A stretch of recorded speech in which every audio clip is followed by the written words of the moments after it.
Okay, I'm live. All right. So just so you know, the exposure here, let me see here if I can change this down.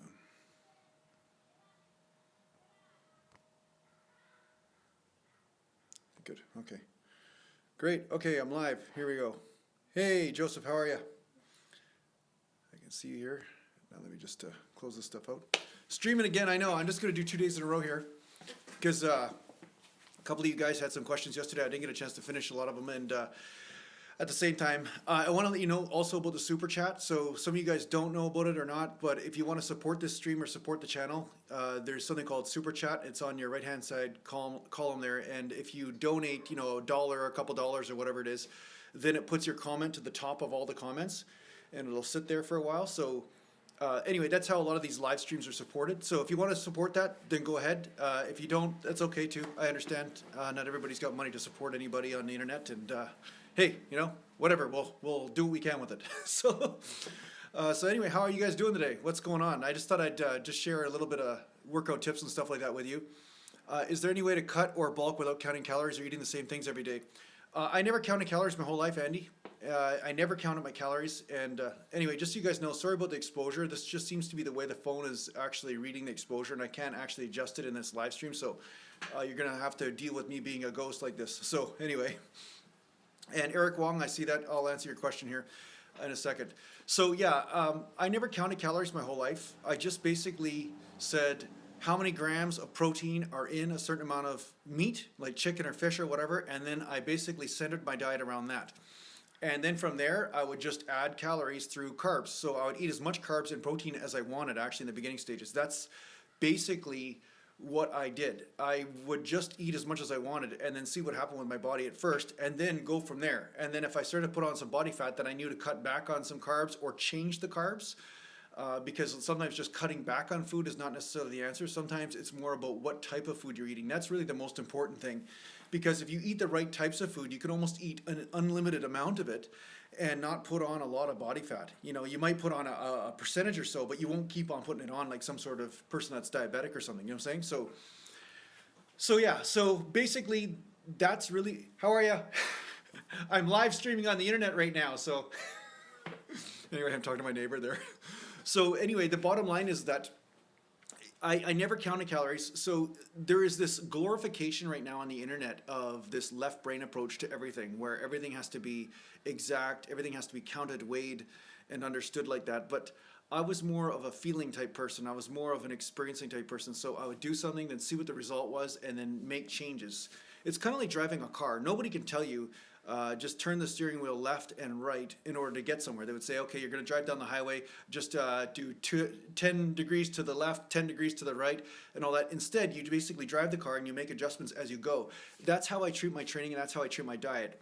So most of you out there that are not experienced in diet and stuff, you're like, oh my God, this is overwhelming. It's pretty confusing. So how do I start playing with this? Well, how you start playing with it is that you first start with a template.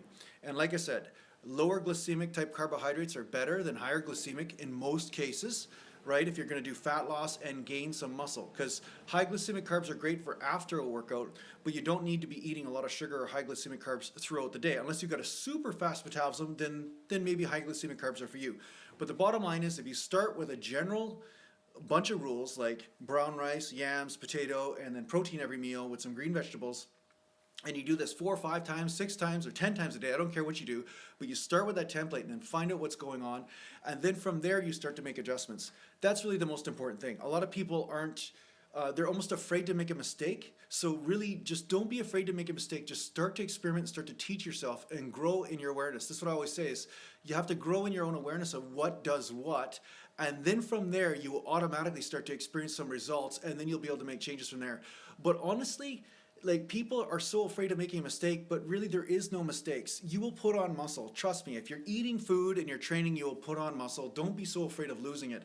That really killed me in the beginning stages of my training. I would be like, oh my God, I don't want to change from the 3-day split. I don't want to change from the 4-day split because this is working for me. What if I lose all my gains?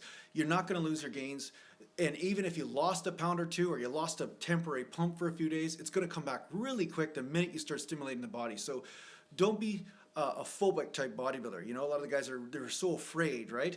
And insecure. Now, almost on the same note, not quite the same note because Eric Wong's not like this, but Eric, you and I have talked about this, and Eric was talking about how he was really obsessed with his training and all this kind of stuff, and sometimes, yeah, a certain amount of obsession can lead to some success, but at some point you do want to balance out your life a little bit, and of course that's how he got his injury, was that he pushed through something he probably shouldn't have, right? But that's how you learn. None of us learn the easy way. Unfortunately, most of us learn the hard way, and I've learned most of my lessons the hard way too, so trust me, I'm no different than you guys. But the bottom line is that Eric's asking me, he says he's got this pec surgery, and now the pec is in a different place, and of course an injury repair or a muscle tear repair is never going to be the same as, starting off with a perfect joint, because it's almost like Frankenstein, and surgeons never put things together exactly the way you would think, because it's a lot more complicated. I mean, anatomy charts and books and coloring books on anatomy are, they oversimplify how all the tendons and ligaments and tissues and everything kind of intersect, but it's quite complicated for those surgeons out there. So the bottom line is, yeah, there will be some changes when you train. Your proprioception, your mind-muscle connection will be slightly different. If they insert the tendon a little bit further away on the humerus or closer, that will affect how much strength your body has to push, okay? So if they put it further down the humerus, if they connect the tendon further down, you're gonna actually have more strength in your pec to be able to push in a certain way, but then maybe less speed. Say you're doing a hook punch or something. So there are certain types of things that I learned from my own bicep tear and my own muscle pulls and things from time to time that changed the torque curve or how I move. Like I had one guy today make fun of my bicep curl, right? And of course, people that don't know anything about you will always make fun, but they don't understand the complicated system that you are and what's going on at the time. If your bicep is connecting to a different part of your arm than say somebody else, it's going to affect how you move, and it's also going to affect whether you should have the elbow forward or not when you curl, and whether that's optimal for you to stimulate the bicep. If the bicep is connected to a different part of the humerus on the forearm down here, it will actually change. So then you might have to curl really strict, and then you might get more bicep function or proprioception out of that. So it just depends on how you're built and injury history. So yes, Eric, will you be the same as before? No, you will not, but you might be even better. You might look pretty good. So I wouldn't take this as a negative. I would say that sometimes you can turn a negative into a positive.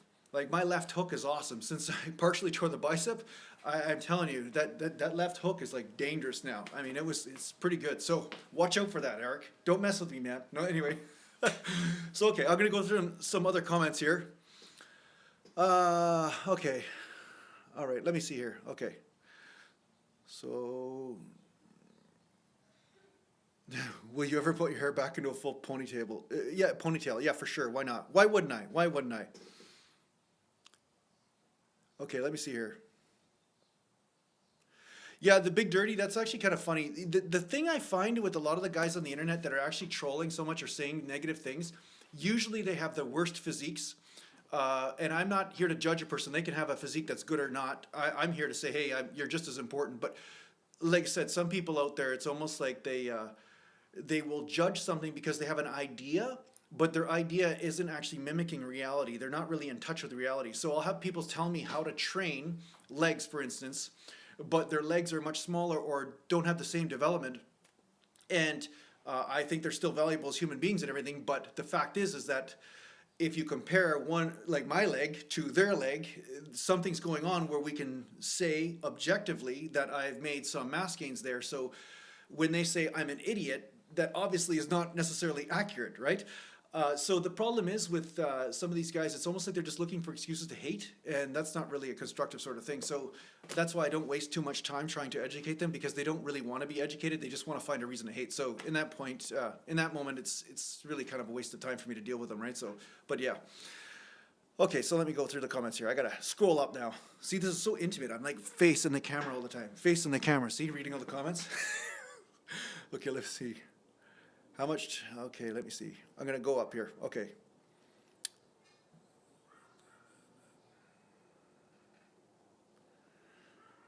So Askwise asking me about his training program. Now, I've had a lot of you guys ask me about your training programs, and honestly, I'm going to direct you to my training programs on my website. I'm not trying to be a jerk here or anything, but I'm just going to say that's where I've put the template down of what I think is ideal for a lot of people, not necessarily great for everyone, because, you know, again, everybody's got their own individual thing, which is why it's very hard for me to say without a doubt that the training program you're doing right now is perfect for you, right?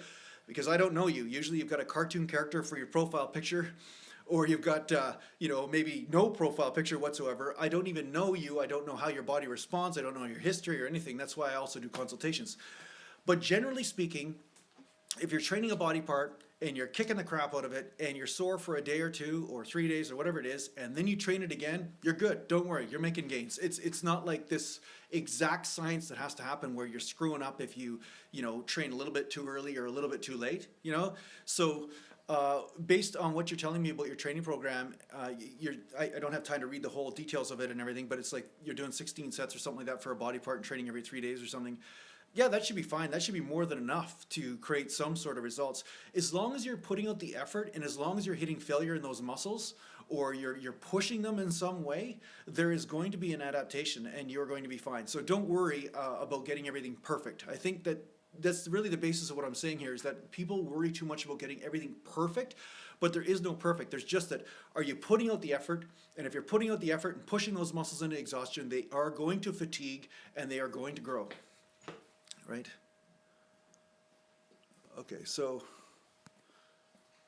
somebody's saying something on here, and I don't know what that means. So let me just go here.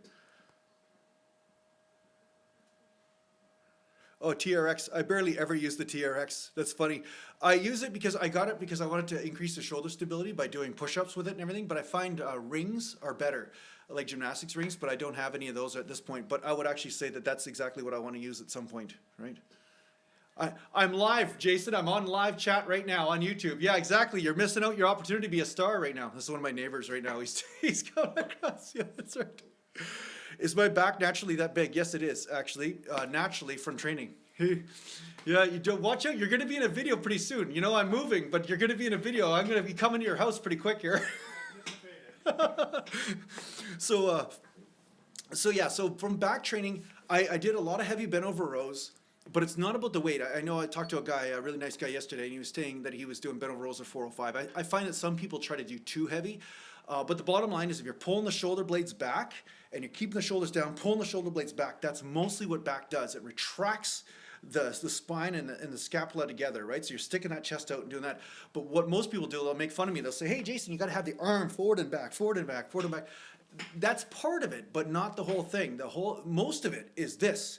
And that's why my back developed so much. Now, the other reason is I've got an unstable shoulder, okay? The left one I got hit in hockey and I kind of tore something in there, and then this one got dislocated. So what happens is the back also has to help with stabilizing my shoulders, okay? So this also helped me grow a bigger back, funny enough. So this is how you turn a negative into a positive, right? You just got to turn the negative into positive.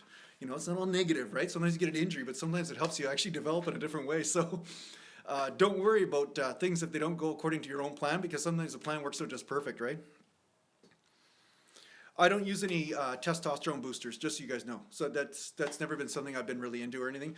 I take mineral zinc, for prostate function and all that kind of stuff, but I don't take any testosterone boosters or anything. Yeah. Actually, though, moose meat, like game meat, if I eat game meat or something, I notice that I'm like, oh, strong leg bull right away. So there's definitely something to be said for eating wild meat instead of the stuff that's farm fed and all that. Okay. Okay, the TRX and the rings are totally different because the TRX, okay, it's a little bit distant. Okay, I'm going to step back here for a second. 1 second here, okay? Okay, see the TRX? How it goes together at the top like this? Can you see that? I don't know if you can see it or not. You can see this right here? So that changes the angle, right? But if this is connected differently, like here, and then the other one is connected here, then you'll have more instability and it'll be more of a natural alignment of force. So the force will be straightforward and you'll have more stability that you have to address when you're actually doing it, right? Where otherwise that kind of partially stabilizes and you're almost pushing outwards. So it totally changes the actual stabilization. So, okay. Any way to train calves at home with no calf machine? Jumps, skipping, and also one-legged calf raises on the stairs. So if I were you, I would do, if you're training calves at home and you don't have anywhere to do it, then you could train calves at home on the stairs. And also the other thing is you could bend over, right? Put your hands on the stairs, right? Like a donkey calf, and then just do one calf at a time. And that actually is kind of neat for stretching out that gastrocnemius as well as getting some sort of calf pump. I don't do it nearly enough. I don't do it as much as I should. I'm a very bad bodybuilder. But that is a good one. So if you did that and then did some jumps or skipping or some sort of plyos, that would be really, really good for calf development, right? Anyway, you could train for better separation in quadriceps. Okay, so somebody's asked me about separation in quadriceps without just losing body fat, because body fat is the primary dictator there. I would say one-legged movements. One-legged movements are great for really helping you find that sweet spot in the center or the rectus femoris, as well as hitting the different quads. But hitting different angles and one-legged movements, I think, is really good for developing that separation. Now, some people do leg extensions and all this kind of stuff, but I find leg extensions are very medialis heavy. I find I feel the medialis more at the knees, but I'm not necessarily feeling the overall quad, although the overall quad is in that. But if you want overall separation, I find bringing in hip movements along with the quadricep and one-legged movements really helps, and then changing up the angles, right? Okay.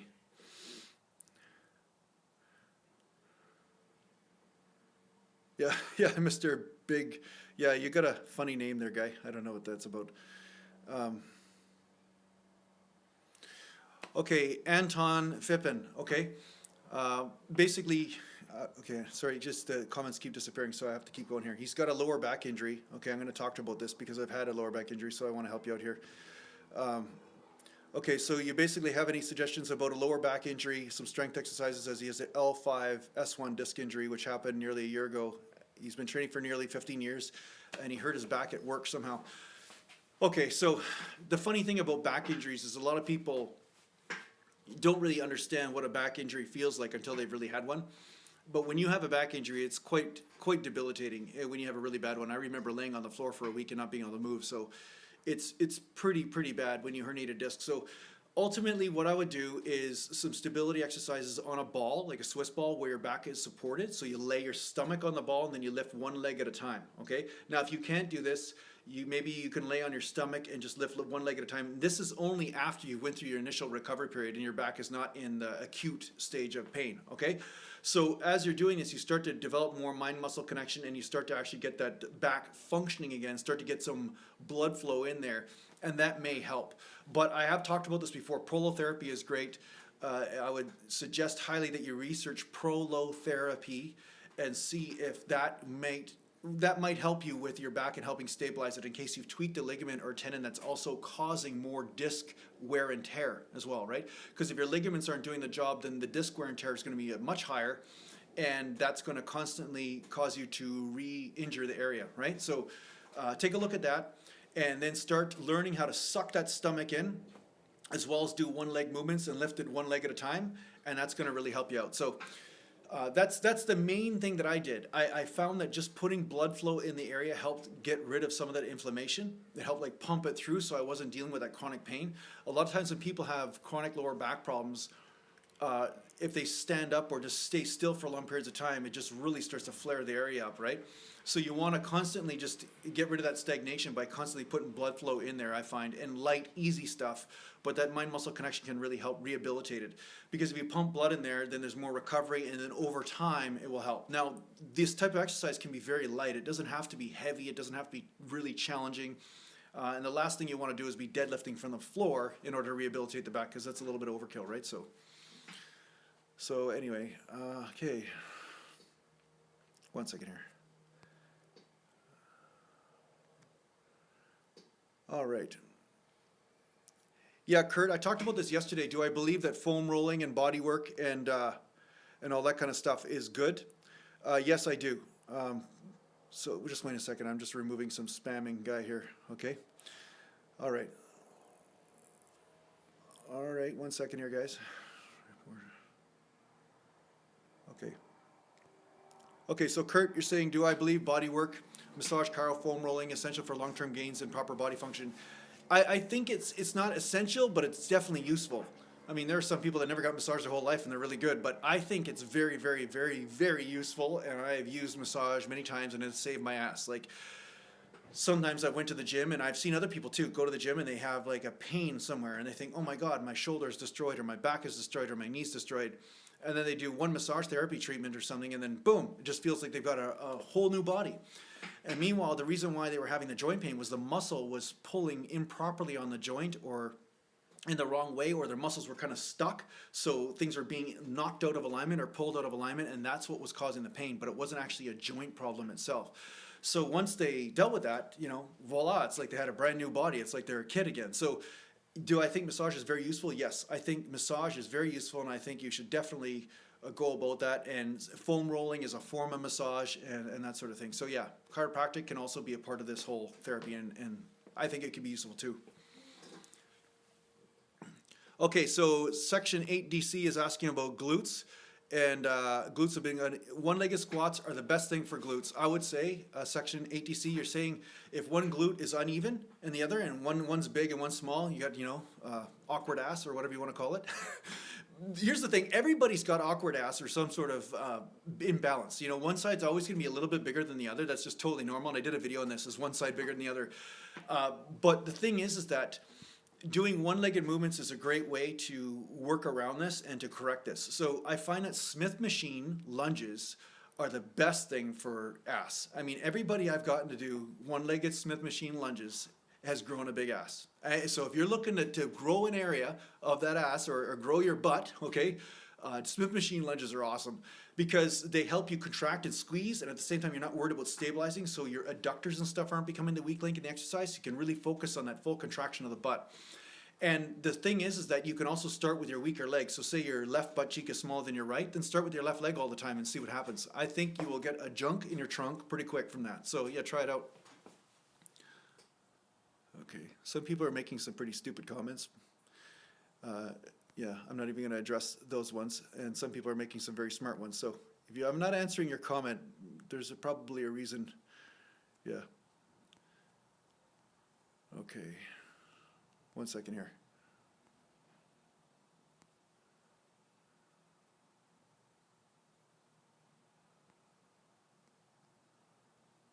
Let me just read the comments here. Okay, good. Okay, so Abdul is asking me what my thoughts on training a muscle every day, but low volume, just stimulating the muscle. Would this work?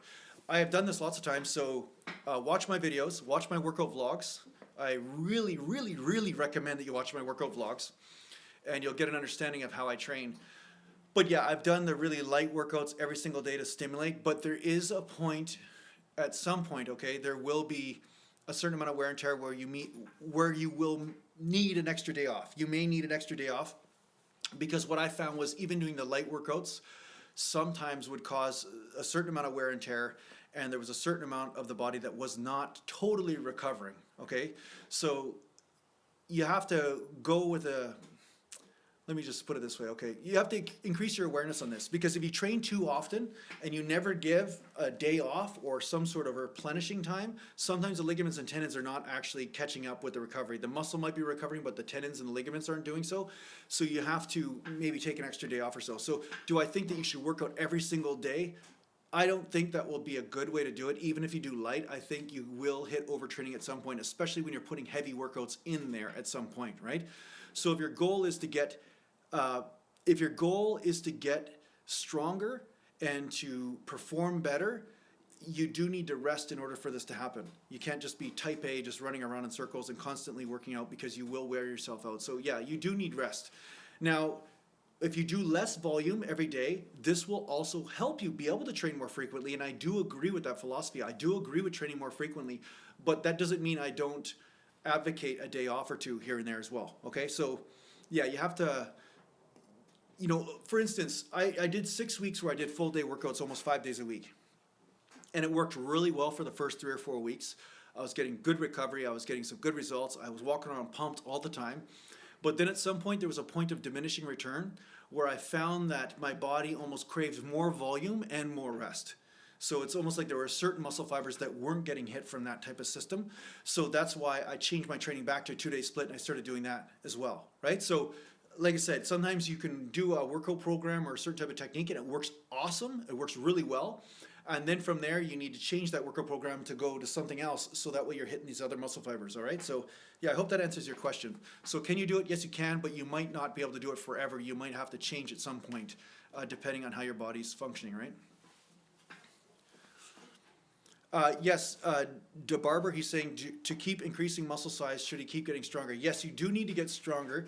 It's just that some people think the only way to get stronger is to do 5 reps or 2 reps or 3 reps, and that's not true. Doing the odd day where you do heavy reps like that is good. Yeah, it can push the body or push different muscle fibers, but if you do it too often, then you'll snap some stuff up. So you need to basically, I do a heavy day once in a while, and then I do days that are medium, and then super light, and then moderately heavy, you know, and I change the rep ranges around in order to compensate for this. So that way the other rep ranges are hitting other types of muscle. It's not quite as hard on the muscle tissue, but at the same time, it still breaks down different fibers, and then it gives a chance for my ligaments and tendons to heal a little bit more, right? Because, excuse me, if I'm doing like 4 rep sets or 3 rep sets all the time, I'm going to basically beat my body to death, and sometimes the cartilage and ligaments and actual joints become the weak link, and you don't want the joints to be the weak link. So if you train too heavy too often, that will happen. So you want to just train heavy enough so that it's stimulating growth, but not so much that you're causing your body to break apart, right? So that's why mixing the rep ranges up is really important. And when you're doing the hypertrophy sets, you're doing sets of 12, 15 reps, 10 reps, 20 reps, what will happen is you'll stimulate growth in those muscles, and those muscles will also contribute to overall strength as well, right? So yeah, you do a combination. It's like playing a symphony. Sometimes you need violins, sometimes you need the cellos, right? Yeah, I know Jason Gaddy Devota. Yeah, Jason. Yeah, I'm not gonna call out people that have said stupid things about me. So if somebody said something stupid about me, I'll let you decide whether you want to actually believe it or not. But the thing is, my pedigree pretty much speaks for itself. I've accomplished a lot, and I've actually built a physique from the stuff I'm teaching. So my brother did too, and so did all the people that I trained, including menopausal women to young men. So it doesn't matter really who I applied this training advice to, it works. So I'll let you guys make a decision on that, to whether you think that it's credible or not. But I had a pro natural bodybuilding career from this, and I achieved quite a high level in there. So yeah, I'll let you decide whether that's relevant or not, because there's a lot of experts out there that have done nothing with their life, and they just go around criticizing everybody that has done something. So yeah, if you think that person's more credible because they have a way of speaking based on quoting books and things that were written somewhere, but nothing to do with experience, then yeah, I'll let you decide whether that's more credible, right? Okay, 1 second here. Yeah, Derek, you can start back with A, or you could change programs. And that's the thing, with the programs on my website, I've got like the 2-day split till C, and then I've got the full body workouts, and then I'm going to be doing a 3-day split at some point. So the bottom line is that you can change training programs. So this is the whole point. This is why I'm not really locked into things. As much as I use the 2-day split quite a bit, I'm not locked in and saying that's the only way to train, you know? So basically what I would recommend is after you're done the A program, then the B program, then the C program, then what you can do is actually try a different program, such as, you know, a 3-day split or a whole body workout or whatever it is you want to do, right? So I'm going to have these different programs available on my website at some point, so you can try those out, right?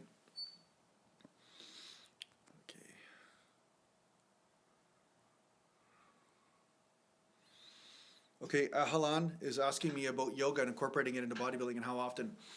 I would be very careful about yoga because yoga is awesome. Oh, yoga is great. But if you're overstretching certain areas and you need those areas to be you need them to be stable in a different way with super heavy weight, you may tweak something, okay? So stretching passively is great for breath and flow and all this kind of stuff. But if you're putting 500 pounds on your back, and then that morning you worked really heavily with your psoas muscles and you overstretch that area, you may tweak something when you lift super heavy. So if you're going to do it, I would be doing the yoga after your weight training workouts, especially the ones that include a lot of stability with the lower back, right? Okay, 1 second here.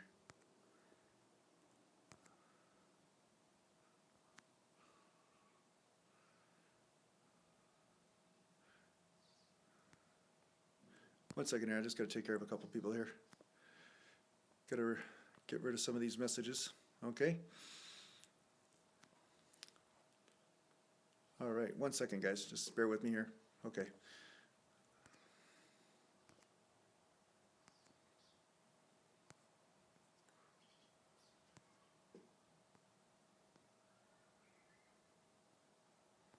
Okay, I'm just going to scroll up here. How old am I? I'm 43.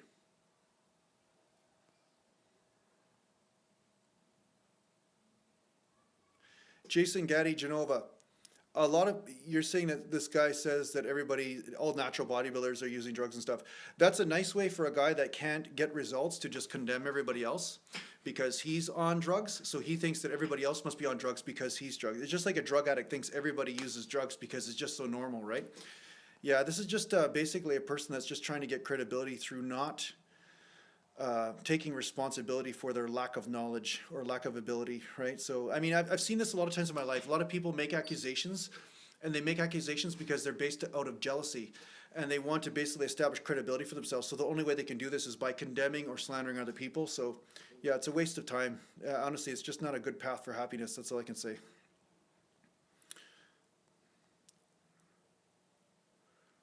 Okay, 1 second here. I'm gonna scroll up here. Hello from Greece. Yeah, nice. Any more questions?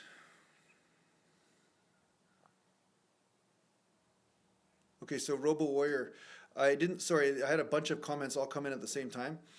So basically you're saying you had to step away. Did you happen to see your question about training for muscle density versus hypertrophy?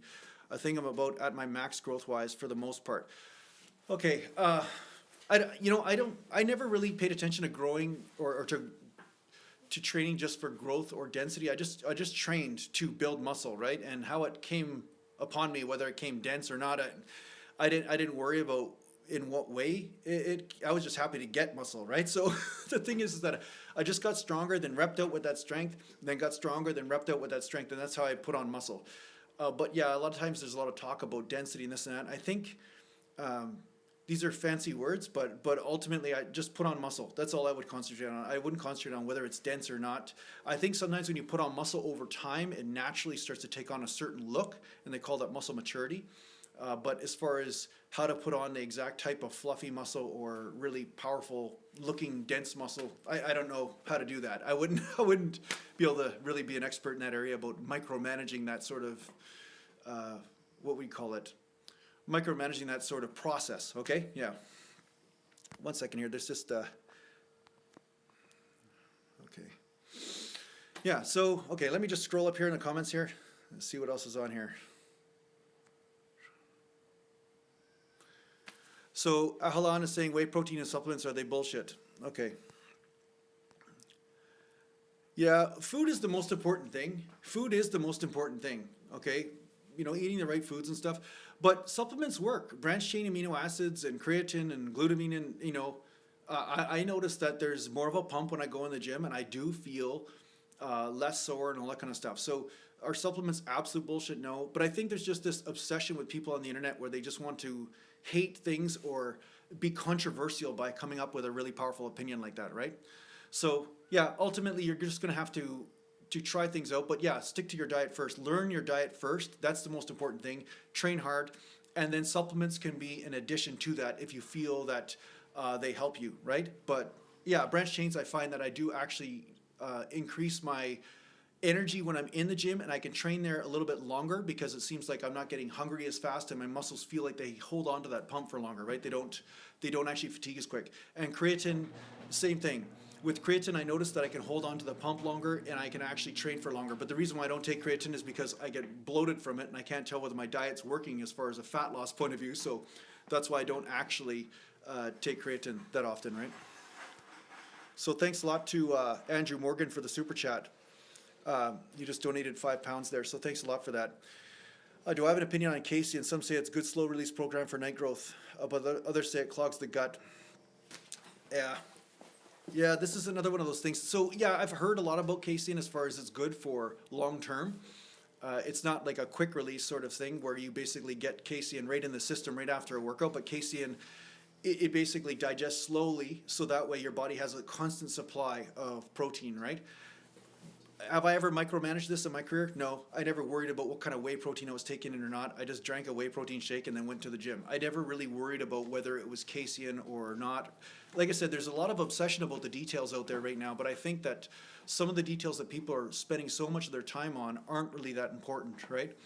So yeah, try it out, see if it works, but it's not going to make the difference of whether you become a championship bodybuilder or not, just so you know. right?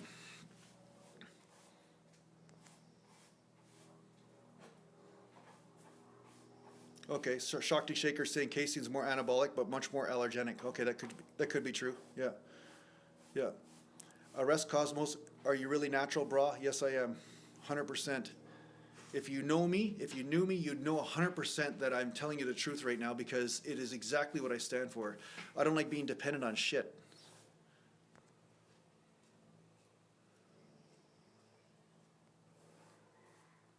You just like, yeah, RoboWarrior, you like some cottage cheese before bed. Yeah, the reason why I don't really eat cottage cheese that much is just because I find that it's hard to lose fat on it because of all the lactose. But yeah, I used to eat a lot of cottage cheese actually just as a meal because it was just easy and cheap. I just add some fruit in there, some pineapple or something like that, and it was an easy meal that I didn't have to cook. So basically, I found that, yeah, Shakti Shaker knows, he knows me personally. He knows that I barely take multivitamins or anything. So, but the bottom line, yeah, I found cottage cheese was actually a pretty good protein source, and it was easy, and sometimes easy. You know, it'd be nice to have a gourmet meal all the time, but the thing is that you have to make sure that you're eating food that you can actually maintain. So cottage cheese was just so convenient that I could do it even when I didn't want to cook, and it was easy to take with me. I didn't have to worry about rotting in the car quite so fast. I could have it in a little cooler for a couple hours, and it was good, right? Yeah. Yeah, yeah. Hey, Rube Dog, you're saying if you drink protein shakes, are you still natural with all that shit in there? Well, the thing is that if you have stevia in there, that's a natural substance, which is, I don't take aspartame or sucralose. The other thing is that you can't even eat your food based on what you just said right now. Anything you eat right now has something unnatural in it. I mean, even if rain falls on it, there's probably something coming from the sky that is like a pesticide or some sort of toxic waste or something from all the industrial type of pollution that's in the sky. So, yeah, I mean, if you're going to get to that level of specificity, nobody is free of being toxified in some way, shape, or form, right? Best exercise for bigger biceps, I would say incline curls. And that's what I usually classify for bigger arms. And incline skull crusher or lunging outward a tricep press out. I like those the best for bigger arms, right? Okay, let me just see here.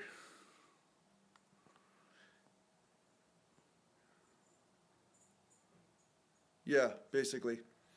Yeah, and Jason Genova, protein shakes. It depends. In Canada, we have a lot more stricter regulations around protein shakes and stuff than people in some of the other countries. So yeah, a lot of the stuff you're saying there is just not true.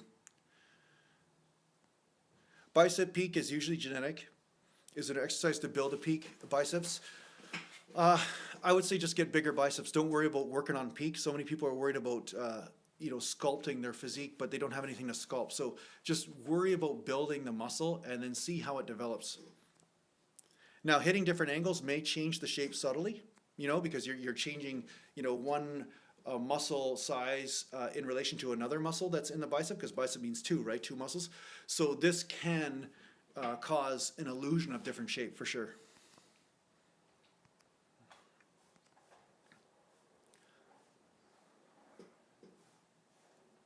Okay.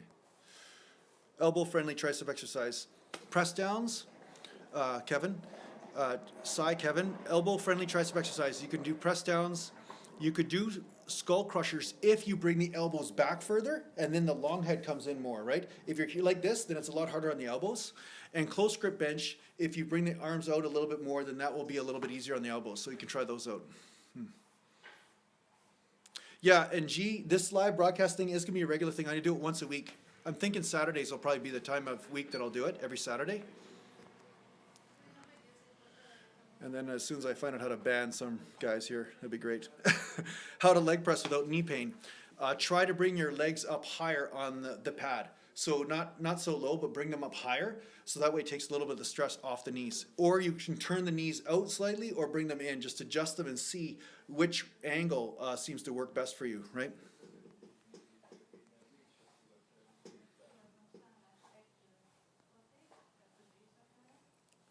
Organic egg whites are a great protein source. Yes, they are. Yeah. Yeah.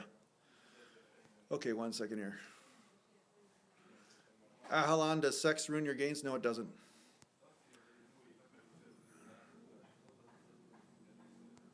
Okay, what do you think about protective? Okay, so RoboWarrior's asking me about protective gear for the joints and heavy sets like knee sleeves and knee pads and all that kind of stuff and elbow sleeves. The problem is with that is that if you're doing sets that are so heavy that you need protective gear, I would say that you're going too heavy or you're doing a range of motion that's probably not that good on your joints already. But it's up to you. You could still do it. I mean, I know powerlifters do it, but usually the powerlifters do it because they're working with maximal poundages just because they want to hit that 1 rep max, right? But if you're saying I want to train so that I build my muscles and build my joints and build my body in a certain way, using knee sleeves is proof that something is causing some sort of wear and tear in that area. If you're noticing that when you don't use knee sleeves you have pain, maybe you need to adjust your technique. That's my opinion anyway. I mean, there are a lot of guys just making fun of me out there because I don't squat butt to the floor, but at the same time they're hobbling around all the time. They're wearing knee sleeves in order to get that spring out of the hole. And I'm thinking, well, you're using the knee sleeves to do that. That doesn't necessarily mean your muscles are doing that, right? So if you're getting joint pain, I think it would be better just to pay attention to what is working well for you and what you notice that you're getting results with that isn't causing wear and tear on the joints, right?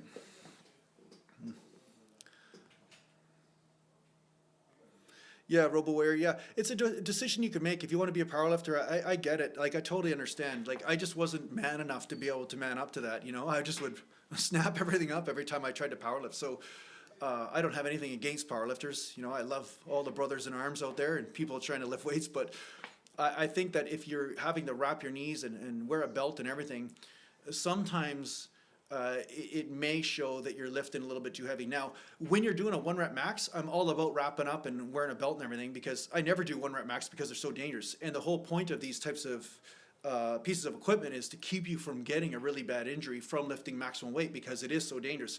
So at that point I can understand it, but if it is a way of life, like a training way of life, then I would say that it's possibly meaning that you're probably not lifting in the ideal way that's most functional for your body to prevent injury and to build muscle, right? And the other things I don't like about knee wraps and stuff is that you're actually cutting off blood flow during the time you're training into the knees and stuff. So I think that blood flow would be a good thing. So anytime you're cutting it off, I think that might not be necessarily the best possible policy, but it's up to you. Try it out and see.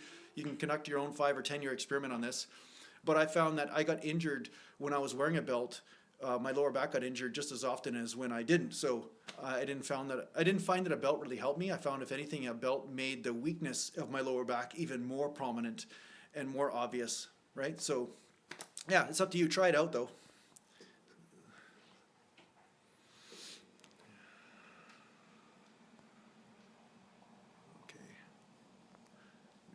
See the super. Okay, let me see here. Joseph Stalin saying, can abs be trained every day? I would say probably, depending on how heavy you're doing them. It's always about how heavy you're going.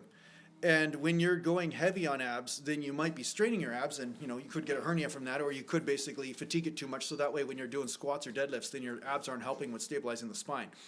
So you want to make sure that if you are training abs every day, that they are still fresh enough that you can train with your lower back exercises without tweaking your lower back, right? Because you want them to be able to do their job of stabilizing the spine.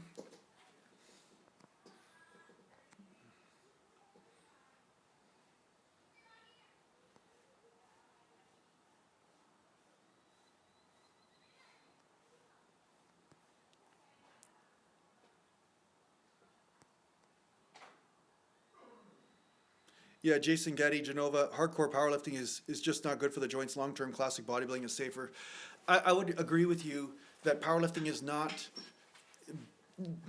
nothing to do with longevity. It's kind of like race car driving. It's not about longevity. It's about extremism. It's about producing an extreme result. And I'm really impressed with what these guys can do.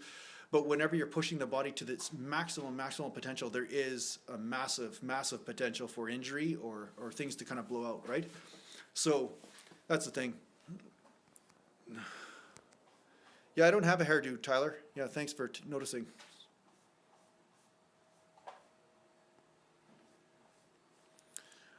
So Bob Miller's asking about ways to fix muscle imbalances. Well, you train the weak parts. That's what you do, and you find out how to do that. That's really how you do it. You increase stability type exercises in that area. So say you have a rotator cuff injury and your rotator cuff's really weak. There's a possibility that you've been doing a lot of bench presses your whole life or shoulder presses or something, and then it's time to strengthen up the weak muscles. Now you can do this in a few different ways. One is through isolation exercises on rotator cuff, like I've shown you. Sometimes I'm laying on my side and I'm doing external rotator cuff exercises, and the other time it's about doing unstable environment type exercises, such as gymnastics type push-ups on the rings or maybe you're hanging weights from the bar on both ends and there's a little bit of shakiness, but you do this with lightweight, but through that stabilization you may work some of the smaller muscles, so that may help with muscular imbalances. The other way you can do it is, say you're squatting and leg pressing and on machines your whole life and you're noticing there's some imbalances going on with your legs and your knees and your hips. Well, then you start doing lunges, or you start doing exercises where there's some sort of balancing involved, and that assists with working on these muscular imbalances.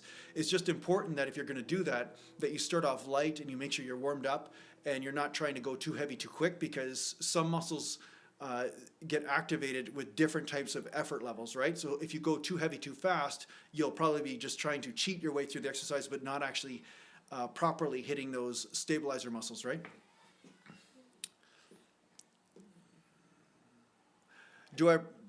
Jason Gaddy Genova is asking if I practice regular hard posing. I pose here and there to see where my physique is at, but I'm not practicing like, for hours on end posing or anything, no. My workouts usually run about an hour and a half long. That's usually what they're at. That's my average workout, is an hour to hour and a half. Best food for pre-workout muscle pump, I find that starches with some protein like white rice and some chicken or fish is good for me. That's usually what I like. MBG 2002, F and answer you. I don't know what your question was, so you got to let me, yeah, you're hilarious. Okay, Flash Arrow's asking me if dumbbell flies are good for overall development. I would say they're good for pec development in some cases. I found that I've always had a hard time really hitting my chest and isolating it. So flies were good. They do hit a certain part of my chest, but I find that I need to bench press as well, or dumbbell bench press, right? So basically, it's one of those things where you have to find out for you, based on how you're built, what's the best thing. But yeah, doing isolation movements is really important for you to hit a certain muscle group, for sure. So flies are one of those, right?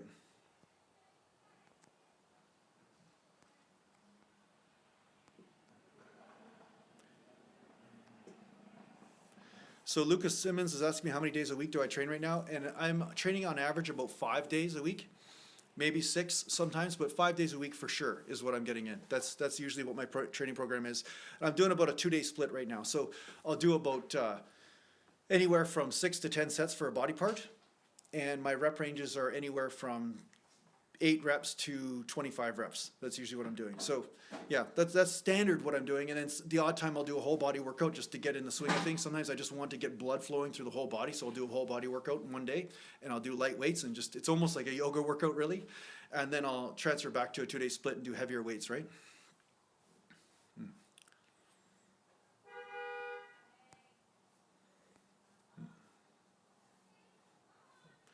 Robo Warrior, you're saying beet juice about 2 hours before a workout seems to help with the pump. Okay, I can see that. Some sort of high glycemic type of carb or something. The other thing that works is the stinging nettle infusion. I talked about the stinging nettle infusion yesterday, and I did a video on this, so make sure you guys check that out if you want to learn how to make that. But that's really good for a pump for in the gym, and it's really good for getting energy, actually. Yeah. So there's a lot of comments coming in, so it's hard for me to actually keep up with all of them here. Chrono says, how do you feel about fasted training? For me, I find that if I train on a fast, I feel just like there's no pump, nothing there, and it feels very tough for me to actually manifest the energy to really get a lot of intensity. So that's why a fasted type training is not necessarily the best thing for me if I'm trying to build muscle. That might be something that people want to do if they want to burn fat, but building muscle, I don't think that would probably be the best thing, depending on how long the fast is, right? Okay, 1 second here.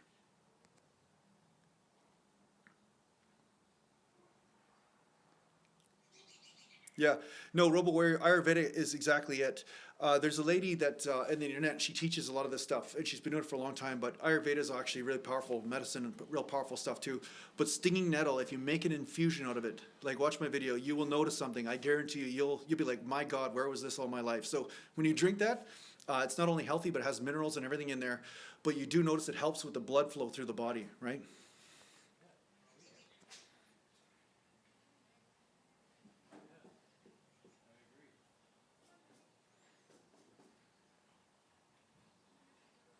Okay, Mark Svenningson is asking me top 2 things I did to build the majority of my mass. Gain muscle and change rep ranges. I guess those would be the two two things I did. But let's add the third. I played around with frequency. I started to train more frequently and then less frequently, and I played back and forth with that. And I wasn't afraid to push the limits of what people were telling me. They were saying, oh, you had to train a body part only once every 72 hours. But I was not afraid to try a whole body workout once every 24 hours just to try it out. For a long time, I actually did 4 days a week. I did chest, back, and legs. That's what I would do for my workout. And I would do the major lifts, like I do bench press, I do bent over row, and then I do squats for my workout or lunges or something. And I'd only do 3 or 4 sets for each one of these body parts, but I'd be lifting pretty heavy poundages and warming up really well and everything like that. And I got really good results from that. So, you know, Monday I'd be doing chest, back, legs. Tuesday I'd be doing chest, back, legs. And then Wednesday I'd just do some arms, because arms were easy for me to get motivated for. And then Thursday I'd be back on chest, back, and legs. And I'd be training 6 days a week. So that was another technique that I used to put on some muscle mass, right? So the majority of your muscle gets worked. Like you work a little bit of arms when you're training back. You work a little bit of arms when you're training chest. And the legs stimulate overall growth in the entire system. And so it was a great way for me to put on a lot of mass. So yeah, that's one thing I did. I wasn't afraid to test the theories and test the things that were told to me and see if they were really true for me, right? Arrest Cosmos asking me what I do for rotator cuff. I have a few videos in this where I'm laying on my side and I'm externally rotating. Sometimes when I do bend over laterals, I'm actually also externally rotating, so I'm getting some rotator cuff work in that way. But that's mainly what I do.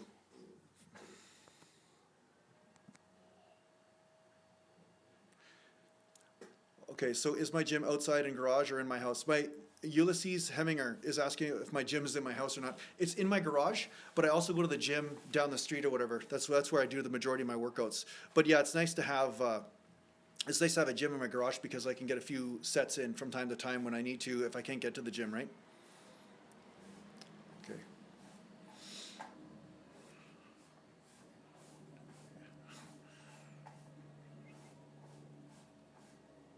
Do I speak Portuguese? No, I don't. Sorry. Yeah. Any tips for short guys? Everything I'm saying will work for a short guy because I'm short.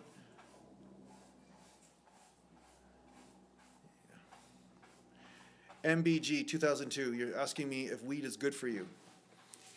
So when you're asking me, are you actually honestly asking me because you want my opinion, or are you asking because you just want me to tell you what you want to hear?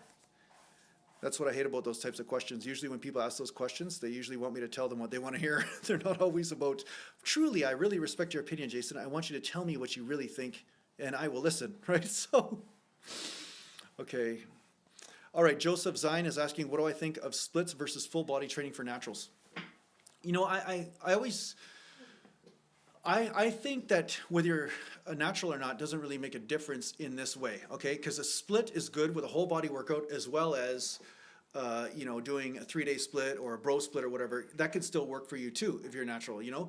And I find that it's just different types of intensity. You will hit different muscle fibers. So if you're doing a whole body workout and you're basically only able to do a couple sets per body part because you're doing a whole body workout, obviously that will be a different type of intensity on the body than doing a full 3-day bro split where you're doing 20 sets for a body part or 15 sets or whatever, right? So it's more about a question of what fibers are you hitting, and based on your genetics will depend on what you get the best results from. But if I were you, I would do both. I would say, you know, for a period of time I do whole body workouts, and then for a period of time I do the bro split, and then go back and forth. And that's what I do. That's why you see me contradict myself sometimes, because I find a 2-day split works great for me, but sometimes I want a little bit more frequency than that. Or sometimes I just want to go in there and just kill a body part really badly, just get that massive ego pump, right? And by doing that, what happens is you just stimulate the muscle in different areas and you get different types of growth, right? So it's important for you to try different methods instead of getting stuck in one way as this way is the best or that way is the best, because there is no best way. There's just different ways, right?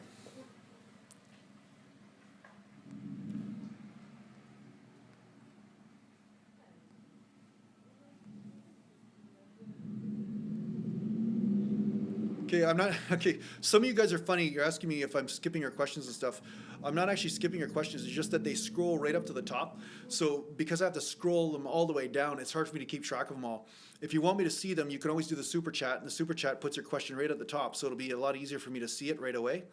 But ultimately, I'll do my best that I can. It's just that I'm getting so many questions all at once, right? There's 66 of you on here right now. So, okay, so RoboWare is asking me, do I ever use cheat stuff? Well, if you watch my videos, you'll know that I do. I don't know if I believe in strict form, because strict form it will change depending on the person. I just agree with whatever keeps the tension on the muscle. So for instance, because of the bicep injury and the shoulder instability I have, when I bicep curl, it's impossible for me to do strict form even if I'm doing super lightweight because my body just doesn't move that way. But other people that have super stable shoulders and stuff, they'll actually have perfect sort of motion and they'll be able to actually just do super strict form. But I think there's a point to where you can actually go too strict, and by going too strict, you're actually taking the tension off the muscle so you get less results. And I've actually done things like I've worked out for periods of time with super strict form and noticed that some muscles would develop, but other ones just would not from it, right?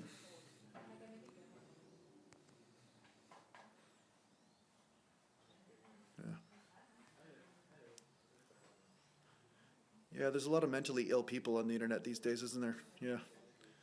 Sorry, you guys that have to deal with some of these guys that are on here that are not necessarily respecting the space here. Let me just work with this here. Okay. So Jeffrey Romaldi, sorry, I pronounced your name totally wrong there. No disrespect, but you're asking me about Mike Menser training. I answered this yesterday. Mike Menser training, maybe it'll work for you, maybe it won't. You have to try it out. For me, I don't like it for me because, like I said, if I only train once a week, I just cannot manifest the intensity necessary to stimulate growth in the body. And I find that every time I come around to train the body again, I'm totally out of shape and I'm puking in a bucket and I can't really get the muscles stimulated enough. So the high intensity training just would not work for me because of that. It's not because it's just stupid training. It's more about it just doesn't work for how my energy works, right? So I know some people that have got results from that, although I would say I haven't met a lot of people, but that doesn't mean it doesn't work. I'm totally open to everything working, just depending on what your muscle fiber what your muscle fiber content is, what your genetics are, and how you train and how your body responds, okay? So try it out, but if you want to know what my experience is with it, it doesn't work for me, okay?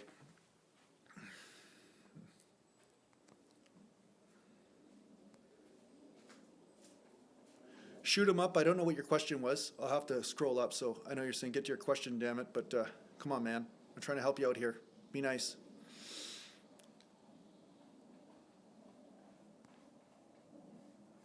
Okay, so Mark Svenningsen is asking about training to failure versus sets across.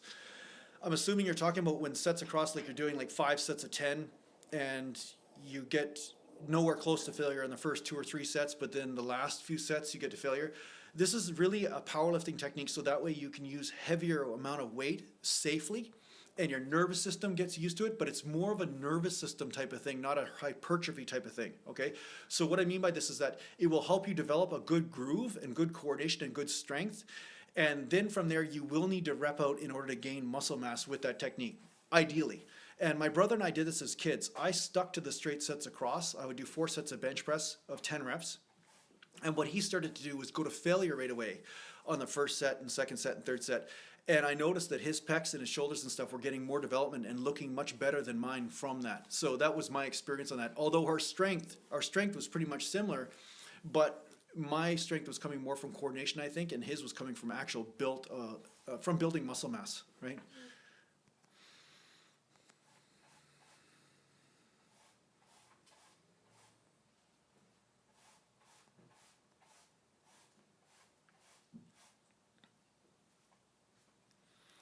One Man Band is asking about, is it good to work heavy, then the last set light and lots of reps? Yeah, that's one way of doing it. I've done a lot of sets like that and a lot of workouts like that where I use all my energy to get the heavy weights in first, and then I'll rep out at the end to get those endurance fibers activated, right?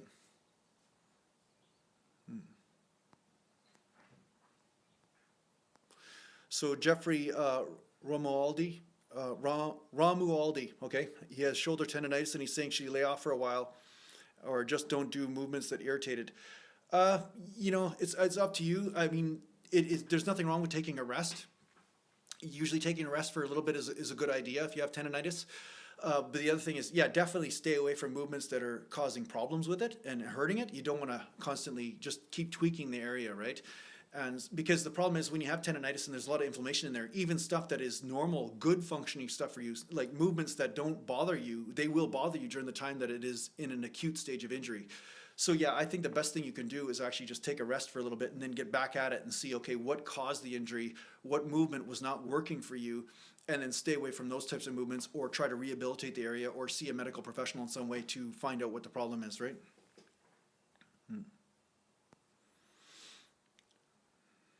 Okay, I know you guys are having a good conversation between each other here, so good. All right. One second. Okay, I'll scroll up here, see if there's another question here. And if I haven't answered your question, okay, shoot them up. If you have 2 weak body parts and 2 strong, is it optimal to hit twice a week and strong once? You don't shoot them up. You can do all that stuff. You could basically experiment as far as, yeah, just train your weaker body parts more often, or you could just add more volume to them and then back off on the volume with legs. Like I saw this happen with a guy with his leg training. Years ago, he injured his legs, and basically his upper body and his legs, he had some good development. But once he stopped training his legs, his upper body just ballooned. It was like he could just concentrate all his recuperation ability on that upper body. So you can use the recuperation of the body in this way. You could say, okay, I have a weak body part, and I'm going to train this more often, heavier and harder, and not sap all that recovery from those other areas by training those areas too much, right? So legs, they take a lot of recovery from you.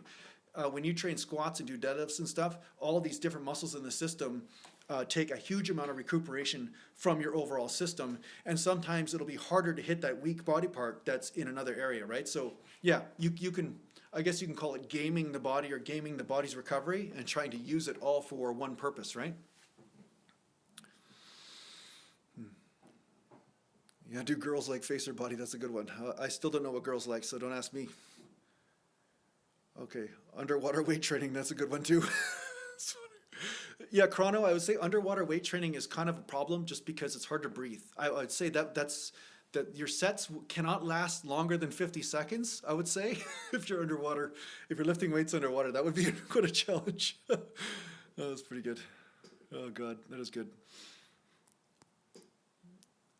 Okay, so Joseph Zine is saying, what do you think the best program for bigger arms? You know, I can never answer the question of best program, okay? All I can say is my programs must be the best, right? But the truth is that I built arms from learning how to fire the brachii, the actual muscle belly. A lot of guys train arms, but they train forearms or they train shoulders. But you have to find out how to do this. And incline curls was really, really good for that for me, right? Incline curls was really good because when I did incline curls, I could actually stretch that part of the bicep, and that became the weak link in the exercise. So whatever is the thing that's hitting failure is the thing that will adapt. And so many guys go in the gym just randomly just curling or doing whatever, but they're not actually feeling what's hitting failure. And the things that are getting a burn aren't the areas that they actually want to work. So if you're not actually feeling that area, then guess what? That's probably not the area that's adapting, right? So now there's 76 of you guys are like starting to reproduce here. I don't know which one of you guys have gotten married and have children. Now your children are tuning in. Okay, let me see here. All right. How do you bulk without fat? Yeah, well, yeah, that's the thing. Bulking is honestly, I think it's more of an enabling of people just eating just whatever they want. Kind of like if it fits your macros. They just want an excuse to eat pizza and ice cream and all that kind of stuff. And I don't blame them. But at the same time, is bulking the best way to put on muscle? No, it isn't, because if you ever have to shred down, you'll notice how much muscle you actually lose because you think you have a lot of muscle, but you don't, right? See, I'm throwing money at the camera here. See, I'm trying to super chat myself, you see? I tried to throw the toonie at the camera. See, I was trying to super chat myself. I was trying to give you guys a super chat. So anyway, yeah, my fat brother. Yeah, the thing is, the thing is bulking, it's okay to take breaks from dieting hard. I'm not saying that you have to walk around at 5% body fat because I don't think that's reasonable either. But I do think that there's an optimal way of finding out what type of eating gives you the most possible energy for your training in the gym. And whatever that is, I think will help you put on more muscle mass. But if you're just putting on massive amounts of fat and thinking that's going to help you put on muscle, that's an assumption that's not necessarily true. I think that basically, if anything, that's going to get in the way. And for me, I'd be puking in a bucket and I'd feel like I'm out of breath all the time and I wouldn't recover. And actually, I got injured more often when I was fatter than when I was a little bit leaner, but I was eating the foods that were helping me recover because I was starting to undereat protein. I was starting to overtrain because of it, right?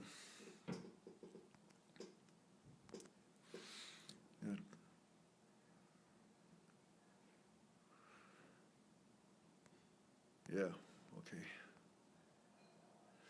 Okay, Niall Kanef is asking me if I recommend going deeper in the squat or just going down enough to keep constant tension on the muscle.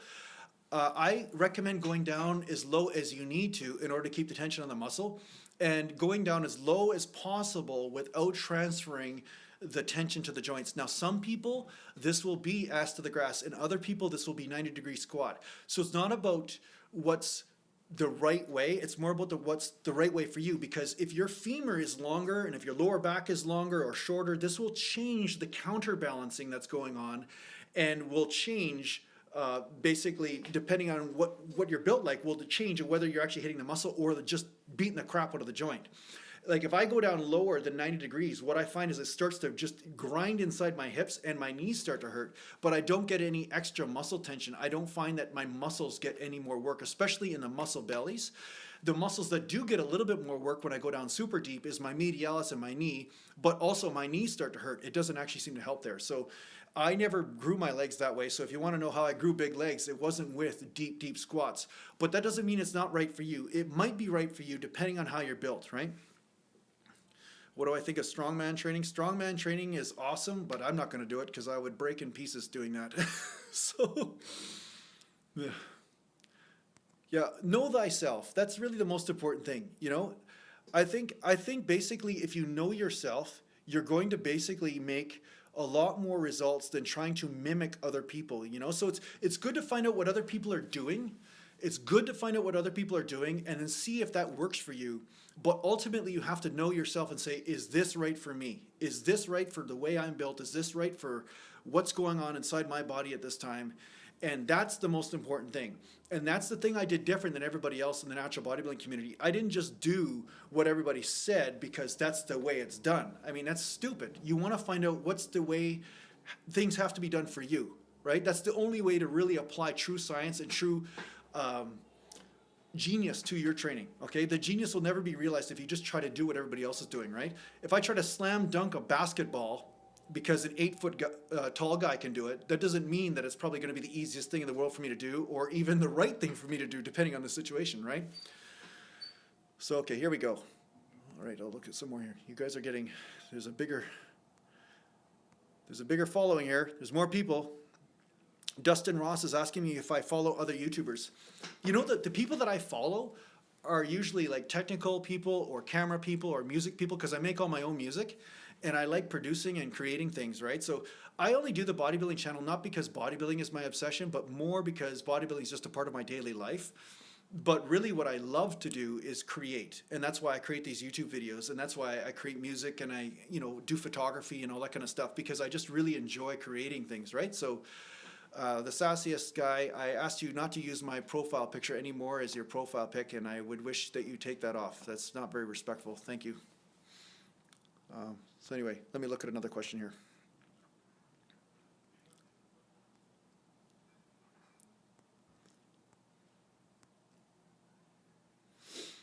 Flash Arrow's asking about ways of getting vascular. Is that also genetic? It's genetic to a certain point, yeah. It's genetic to a certain point, but I do think higher reps or cardiovascular activity, as far as just constant cardio workouts, because I noticed this with my brother. When he was training for a bodybuilding show and he was doing a little bit higher tension on the bike for long periods of time, what was happening was that his legs were getting more vascular than mine because his tension was a little bit higher on the bike when he was doing his cardio. So I do think that some vascularity can be created from higher reps type sets or cardio with a little bit higher tension. But yeah, mostly it's genetic and fat loss, of course. Yeah.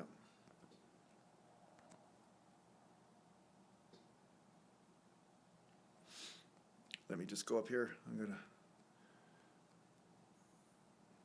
Hey, Anton Fippen is asking if I incorporate swimming at any time. Well, I'm going to be moving pretty soon close to a lake.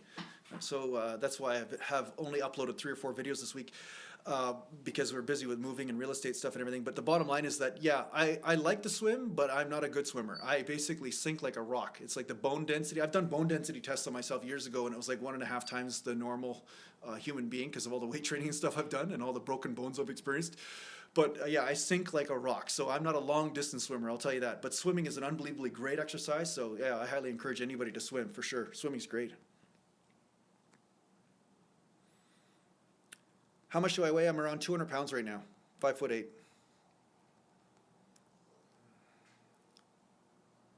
Yeah, Robo Warrior for sure. Stairs and high incline treadmill, that would definitely do it too. Yeah.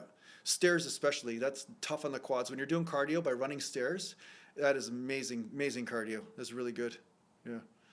Yeah, I'm getting a lot of 12-year-olds there, you say. Yeah, I do get some people like that, but that's what happens.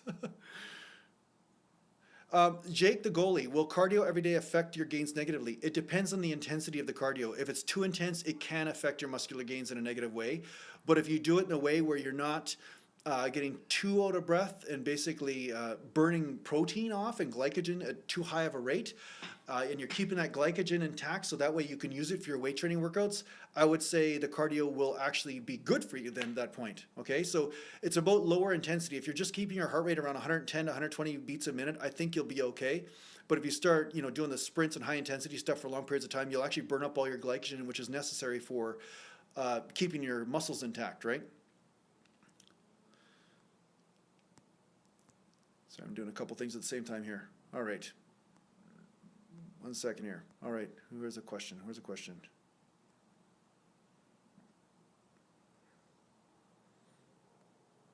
Yeah, lots of trolling. Yeah, one-man band. Would it be cheaper to work on a fish boat to get all your protein and get paid? Yeah. Yeah, sometimes it would be, wouldn't it? Yeah, just eat the fish right out of the water. Goony goo goo, as Eddie Murphy used to say.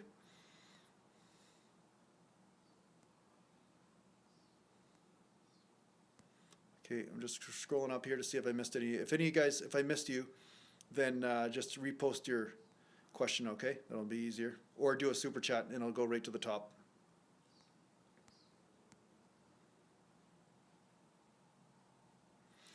Okay, Pugo is asking about 9 sets total per body part, only twice a week, 5 hours average sleep. Is that okay? Been training for 18 years.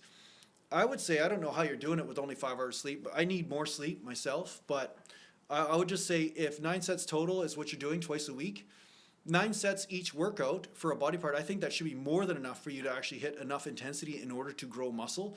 But if you're not sleeping or eating enough, definitely your body won't be able to put on muscle, right? So really look at that. Are you still tired? If you're still tired and you're just burned out all the time, your body won't have time to recover, and it does need sleep to do this.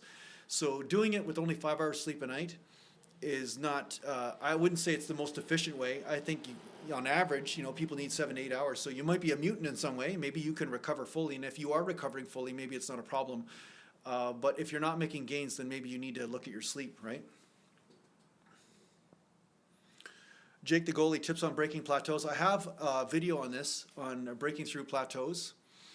And the thing is with plateaus is that, it just changing things up is really valuable, right? When you change things up, then you can usually break through a plateau and look at everything, your lifestyle as well. Look at what you're doing in your life. Are you staying up late? Are you not sleeping enough? Are you not eating enough? Are you training just a certain way all the time? Are you limiting yourself by saying, I got to only do 5 sets for a body part because 6 sets is too much? You can look at different ways to increase the intensity or lower the intensity, but changing things up is most important. You got to get creative in order to really discover what works and what doesn't work for you. And a lot of people get stuck just doing the same thing, and that's really the cause of the plateau, right? Yeah. 1 second here. Just going to get rid of here.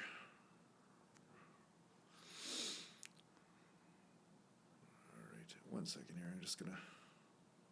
How many days a week do I work out? I answered that already. 5 days. You say $99.99. I do 5 to 6 days a week. King Dale Clark, what's my view on CrossFit? I don't really like CrossFit because whenever you combine momentum with weight, with coordination, you've got a recipe for disaster. And I find a lot of people are throwing weights up in the air above their head and then they're squatting down and everything. And once again, you also have to be built for it too, right? I mean, lifting a weight above your head and then squatting down ass to the floor is not necessarily the right motion for everybody. Some people it might work for, but not everybody. So you have to, once again, know thyself and say, okay, is this the right thing for me or not? And if it's not, then don't do it. But yeah, CrossFit has a amazing potential for injury by throwing weights above your head and then stabilizing and balancing and then doing extreme ranges of motion. And I think the one part about it that can be really stupid is not the exercise itself, but it's when you do cardiovascular type exercises and fatigue yourself and then lift maximal poundages above your weight and then expect your spine to properly stabilize the vertebrae. That's the real risk I find with CrossFit. So Are the athletes amazing? Yes, they are, 100%, but I wouldn't train somebody like that because I do think the risk is way too high.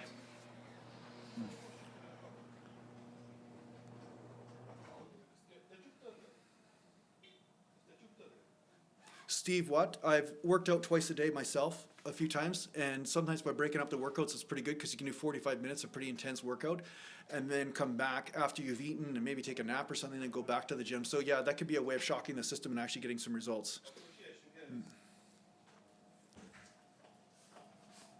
One second here, I'm just gonna scroll. Yeah, no, don't worry about it. Don't. It's my neighbor here. Arrest Cosmos is saying, do you use visualization? I'll say, yeah, I do use visualization, but it's more about, not as much visualization as more about feelization, okay? I just feel myself into my body and feel whether everything's functioning right or not, right? That's what I do. Let me just get rid of some of here. Report, okay. So, okay, here we go. Yeah. Whole bunch of funny sort of comments. That's great. It's amazing how much spare time people have. People have a lot of spare time just to waste.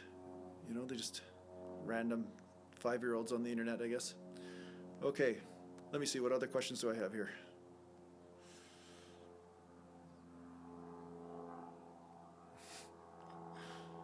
Yeah, funny.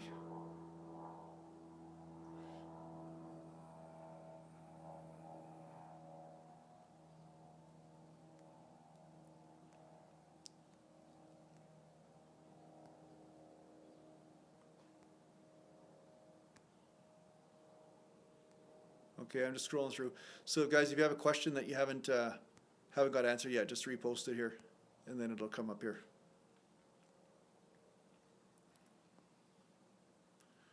RoboWarrior's asking if I use any intra-workout nutrition, stuff like simple carbs. Not usually, but sometimes you'll see me. I have a mocha. Sometimes I'll have an actual Starbucks mocha when I'm working out. So there is some milk and some sugar in that. And that actually does work like a, intra-workout carbohydrate.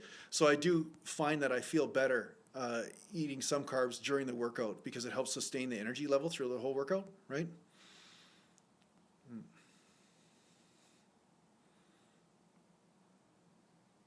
Okay.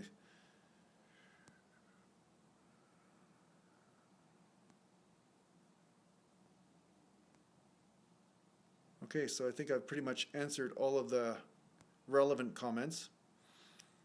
So thanks to you guys that are tuning in that are new here.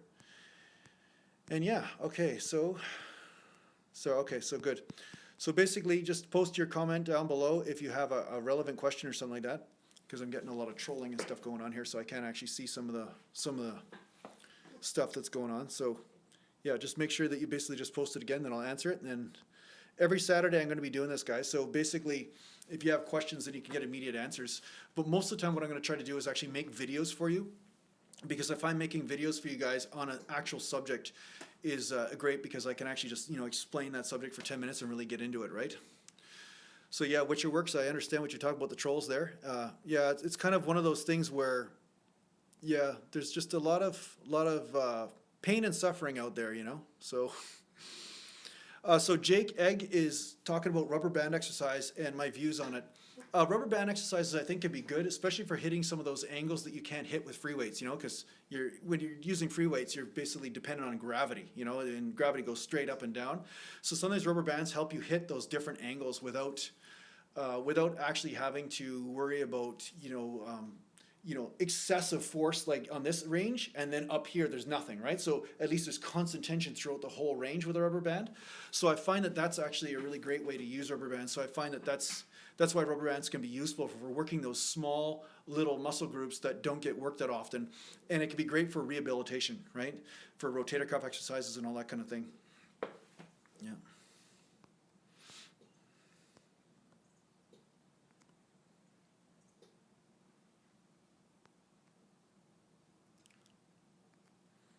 Okay, so I'm just learning how to do stuff here. So, all right.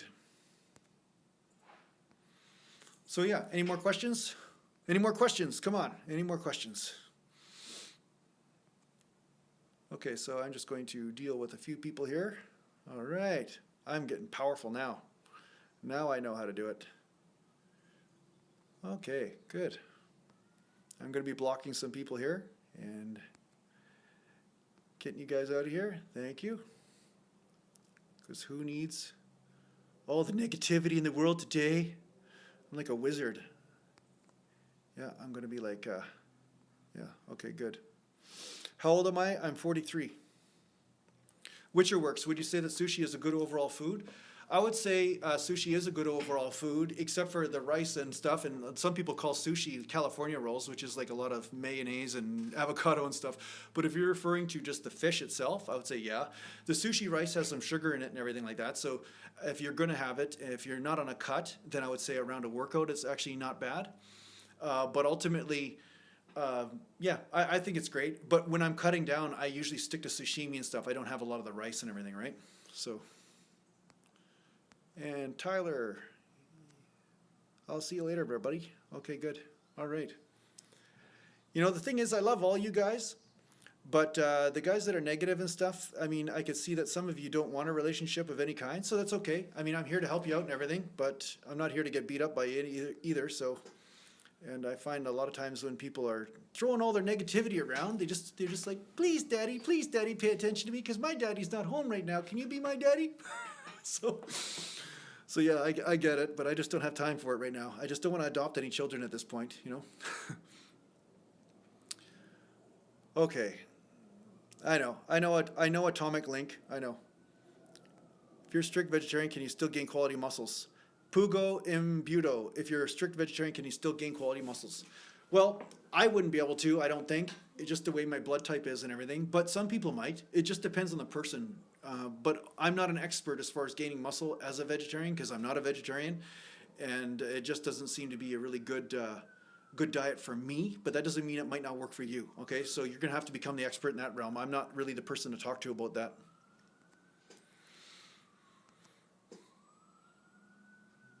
One second here, just dealing with something here. And good.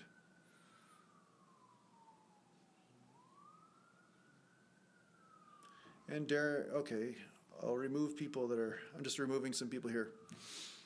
You say, am I a trainer? I used to be a trainer. I don't train anymore. So basically, I don't train people anymore. I train myself, but I don't train people. I do consultations and stuff. And yeah, Shakti Shaker, I just banned Hulk Smash there, so no problem. My max bench press was a lot more before I dislocated my shoulder a long time ago. But my shoulder injuries totally changed my groove, so sometimes when I'm benching, I'm kind of benching a little bit sideways. But yeah, my max bench is probably around 350 or something at this point. I mean, it could be higher if I really trained it, but I just don't want to lift too heavy all the time because it just puts a little bit too much stress on the joints. So I like staying with the 10 to 15 to 20 rep range, right? That's where I really feel comfortable. I feel like I'm actually getting a good workout without actually putting any stress on the joints and stuff, right? Yeah. Eres Cosmos says, can you train specific body parts to change your proportions? Yeah, you can. Yeah, I mean, if you could get muscle mass in one area and then not have muscle mass in another area. We always see that guy at the beach that just trains his upper body but no legs, right? So yeah, definitely. You could change your proportions based on putting muscle size in different areas just by concentrating on it. And you'll see some guys that you'll see them in the gym where they just love training chest, but they don't train back because they can't really see it. So their chest is huge, but their back is just non-existent. So yeah, you definitely can change your proportions 100%.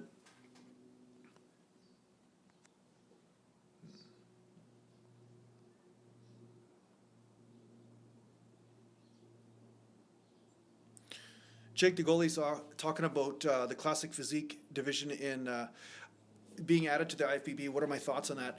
I think that's a really good thing because I think it might get rid of some of the excessive abuse that's going on, and maybe we're moving in a step in the right direction, getting back to the natural roots instead of.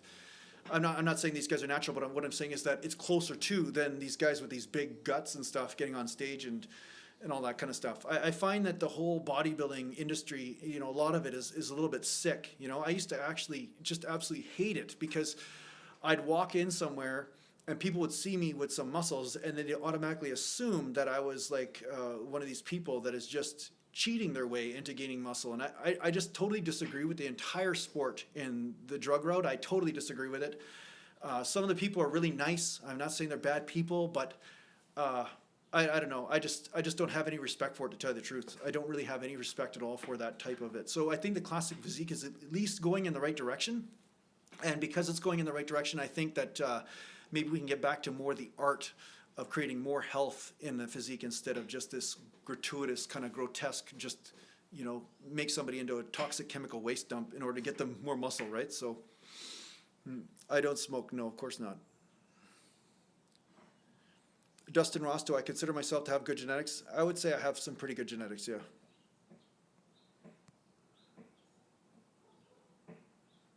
You say $9.99. How much protein should you take to build muscle? I'd say about a gram per pound of body weight. Usually, it's around there.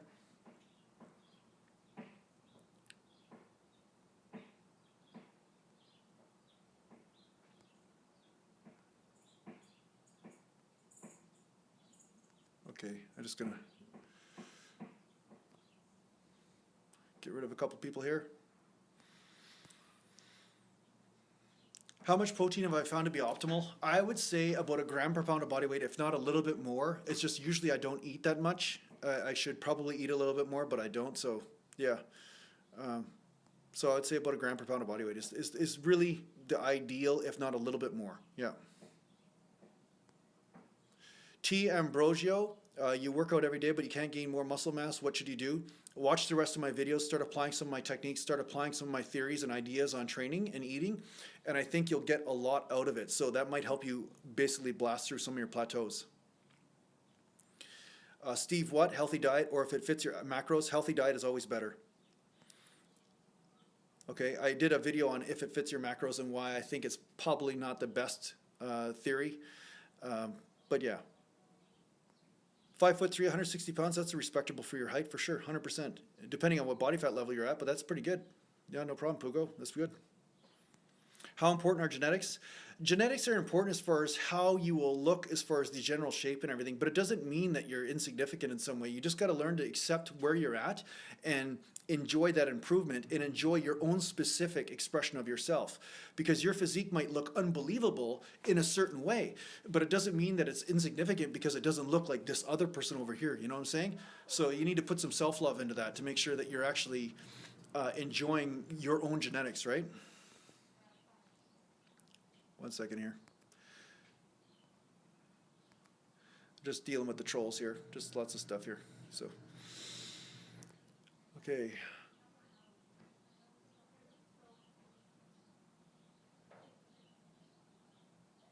So Ryathor is asking, he's saying he used to work out almost every day, and now he doesn't have the same motivation, but he was getting some good results. And what should he do?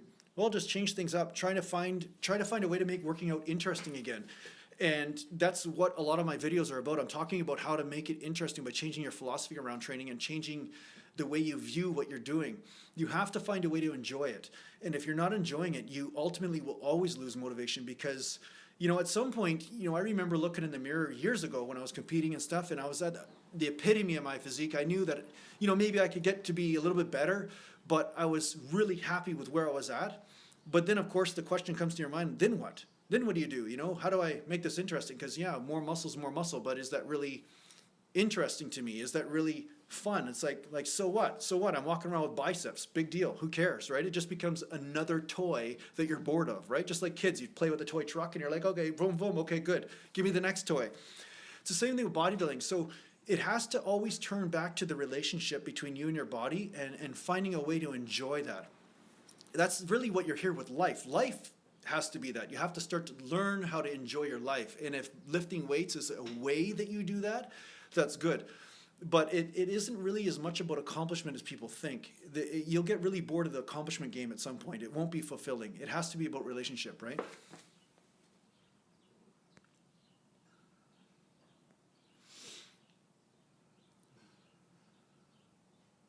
Okay, so Jake the goalie's asking about compound exercise with low weight and high reps for cardio. Opinions? Although, it's not, he's saying that this might be looked at as a CrossFit form of training. I would say it's not necessarily, high reps aren't necessarily CrossFit training. The thing I have a problem with CrossFit is that they'll go for a run, in some cases, they'll go for a run, like actual cardiovascular training, where you're pounding the joints and jumping on them and doing plyometric type stuff, which basically wears out the spine or the muscles in the spine, and then they'll go lift something over their head. And that is that's the recipe for disaster right there. You will always injure yourself if you're actually wearing out the joints or wearing out the muscles that stabilize the joint. Okay, so now I'm going to have to get rid of somebody here. 1 second here.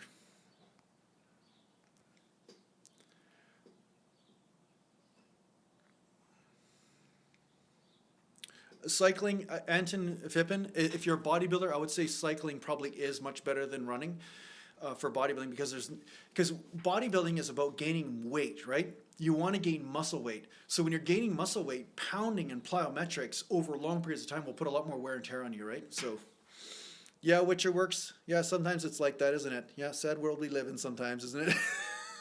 But don't worry, I will come out victorious, always.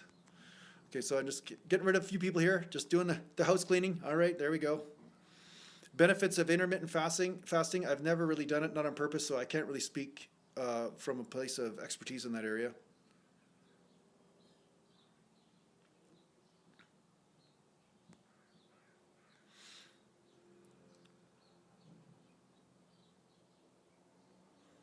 Okay, RoboWire, you're asking me about is there a difference between bodybuilding and powerlifting, weightlifting, at least as far as technique?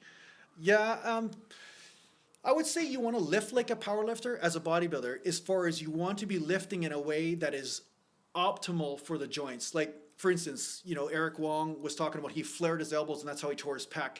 You want to be lifting in a way that's safe for the body. And I find because powerlifters don't have a lot of margin for error, they are, manifesting the groove properly when they're lifting. But I just think the range of motion might be a little bit extreme in some cases. But I think bodybuilders should still lift this way.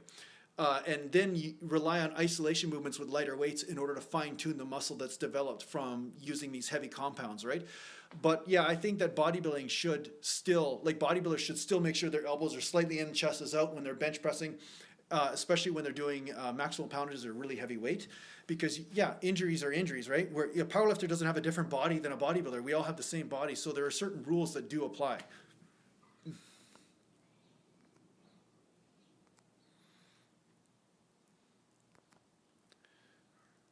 Okay, 1 second here.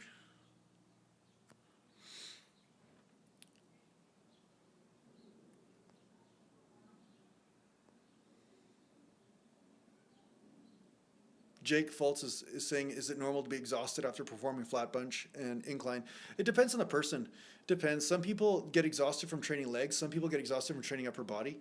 I've seen, the thing is, you basically have to understand that it's whatever you get used to. And when you're not used to something, it will exhaust you. But after time and practice, you will find that you'll develop a groove and it'll become easier for you, right?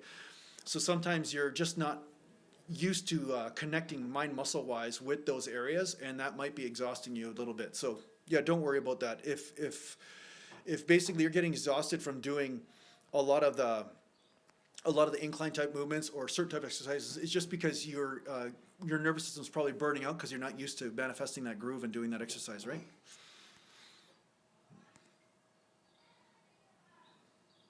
Yeah, you're welcome, Arrest Cosmos. Yeah. Cy Kevin says he thinks powerlifter does a lot of rep work as well. Not a lot of them. Some of them do here and there, but it depends. My dad was a powerlifter, so I know pretty much what they do for reps, and it's not the same as bodybuilders. Bodybuilders do tend to do more rep work than powerlifters. Not that I'd say all of them train the same way, but generally speaking, you could say powerlifters don't use as high rep ranges, right?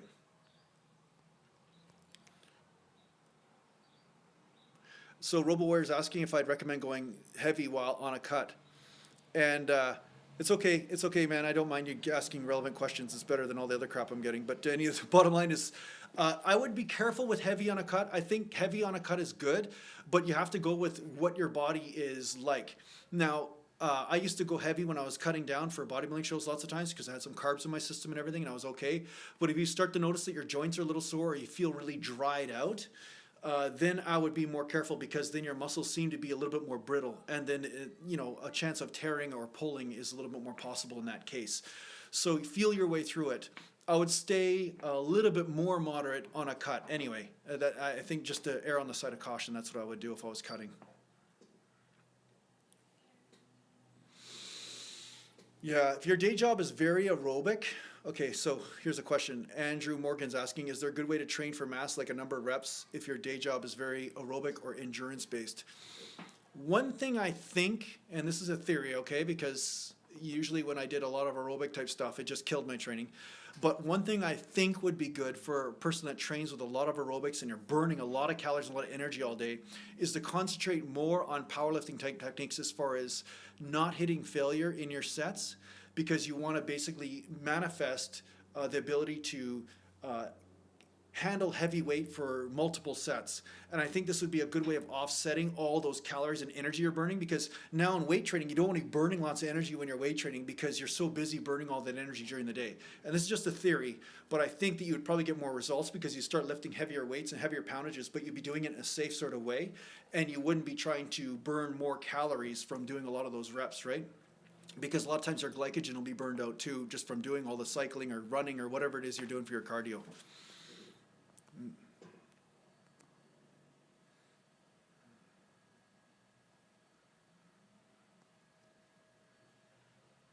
King Dale Clark says, what's my view on isometric training?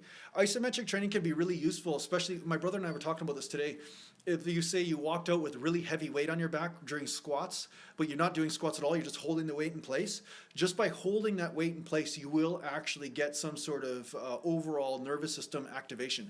And you will get some sort of development because your body's like used to handling that weight, and there's certain stabilizer muscles that get worked really hard in stabilizing.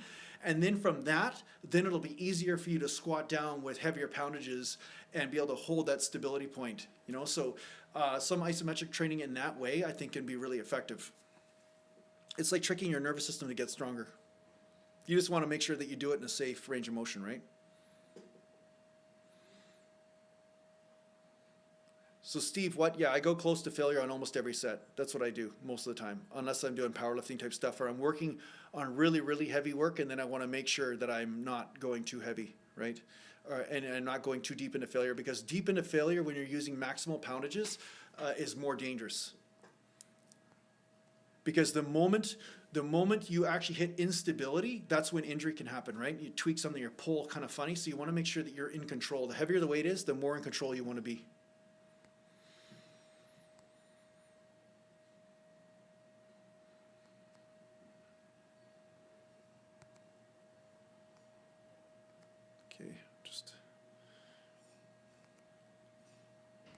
All right, 1 second here. Okay, I'm going to just answer one more question here, and then I'm going to take off. Have to edit a video. I'm making a new track. I'm making some new music for my next video here.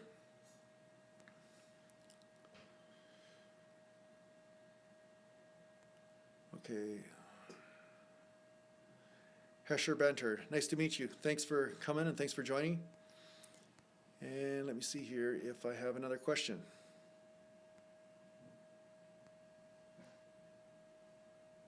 You say 999 is asking what I do for a living. This is what I do for a living. I make YouTube videos. I sell workout programs. I sell my music. I got t-shirts and stuff. And I also have another business that I do. I work with meditation, energetic healing, that kind of thing. So I work with people that way, right? Help them deal with their own emotional pain. And that's probably why I'm getting a lot of trolls and stuff that are basically just begging for some healing work, and they should really be booking a session with me actually and asking why they are screaming out for attention so badly, because they need to get some healing here. So so anyway, yeah, no problem there, Cy Kevin. Yeah, no problem. Yeah, just trying to help answer a bunch of questions here to help you guys, and that way, you know, when you tune into my videos throughout the week, then, you know, maybe they'll make a lot more sense to you when we have these conversations, right? Yeah, Robo Warrior, yeah, walking out with 495, totally. Just by handling that weight, your body just gets used to it. And then it's actually safer too when you go to squat down, because you've got that groove manifested, right? So when you have the supporting tissue in your body that supports a proper groove, then it's safer to lift the weight, and then you can actually strain a little bit more in a safe sort of way, right? What time on Saturdays is live broadcast? I'm thinking 4 p.m. Pacific, G. That's when I think I'm going to be doing it. 4 p.m. Pacific on Saturdays is when I'm going to be doing the live broadcasts, right? But I'll be doing videos all week, like pretty much 4 or 5 of them. So shoot them up, block the trolls, Jason. I've been blocking them, but I'm trying to do this all at the same time as answer you guys' questions. As you can see, I'm getting better at multitasking.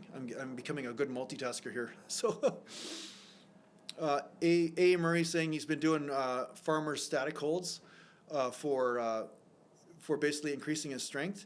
And yeah, just anything where you're holding weight that's super heavy that you can't usually handle for full range reps and stuff, it's going to increase your strength. It's going to actually affect your nervous system and allow you to be able to lift more weight, right? 1 second here. Good. Yeah, good for core isometric training, 100%. Yeah. Yeah, so yeah, these different techniques work, right? That's why sometimes when people get on the internet and they start witch hunting people because they're not like Section ATC, yeah, I'm getting trolled like crazy, I know. It's just what happens. Everybody likes to troll, or not everybody, but there's a lot of sickness in the world, and we're just doing a little bit of healing today on the sickness. That's what we're doing. We're just kumbaya, just come and just to receive the healing, right? You know, that's what's happening. So, yeah. Hey, if Gandhi got shot, I'm sure this is going to happen to me. So, hey, this is what happens, right? So, whenever you have some healing energy, people their shit just starts to come up. So yeah, try different techniques, you know, because a lot of people out there are stuck in one technique. So they're saying, okay, I use a paintbrush to paint a wall, but then they see somebody else come along with a roller and they're saying, oh, you can't use the roller because you're supposed to use a paintbrush, right? So if you're using a paintbrush, that's relevant. The roller is also relevant. And sometimes a pen or a felt marker is also relevant. Like there's different tools to accomplish the same job. And by using all the tools, you can actually get much more development. So that's really the great thing. That's really the great thing about training. Once you start using reps and these different techniques and not looking at it like it's only one way, you start to actually get a lot more results, right? So that's why being open is so important. And that's why this channel is more about opening people up and saying, hey, don't be so damn close-minded, because when you're open, then you'll really be open to what's going on in your system and actually trying different tools and techniques that really work, right? So, okay.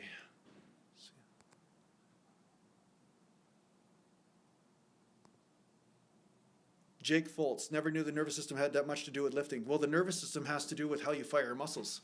Electricity goes through your nervous system and then it fires the muscle. You ever seen somebody electrocuted or tased? But like, you know, like this? It's because that's what happens, right? Basically, when electricity is going through the system, it basically flexes the muscle. So you need to have the nervous system in order to actually be able to be a bodybuilder, because you can't lift weights without the nervous system. That's it. You can't move. You can't do anything, right? Let me see here. I'm just having lots of fun here, blocking people. That's great. Okay, let me just take a look here.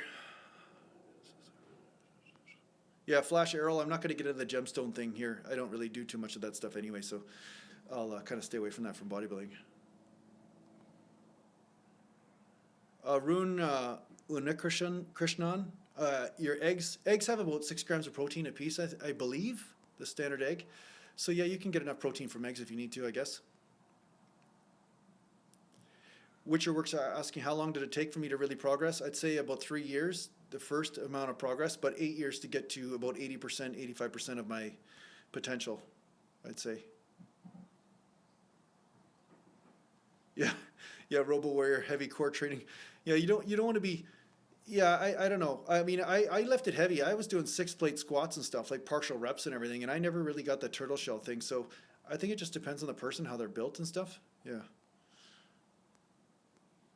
Okay. I think we're coming close to the end here. Thanks, Big and Strong 21. Thanks, buddy, for tuning in. Thanks for being positive. I've had a tremendous amount of negativity. It's nice to see some nice, positive people, too. So, yeah. Okay. Just block another guy here. Good. I love blocking people. It's so much fun. I feel like I have so much power. So much power. I have more power than bodybuilding. So, yeah. So, anyway, if anybody has any more questions, just put them down here. Yeah, okay. Heavy good mornings and everything. Yes, you say. $9.99. I'm married. Yeah. Yeah. Shoot them up. I'll be doing one live stream a week on Saturdays, because I find the live streams, I'm getting a lot of these trolls and stuff, but also I like to be able to produce content that is, higher quality, right? And on a phone and stuff like that, I'm not really able to do the same same type of quality with music and everything like that. So I like to actually do the artistic sort of thing too, so you guys are tuning into something that's really interesting, right? So.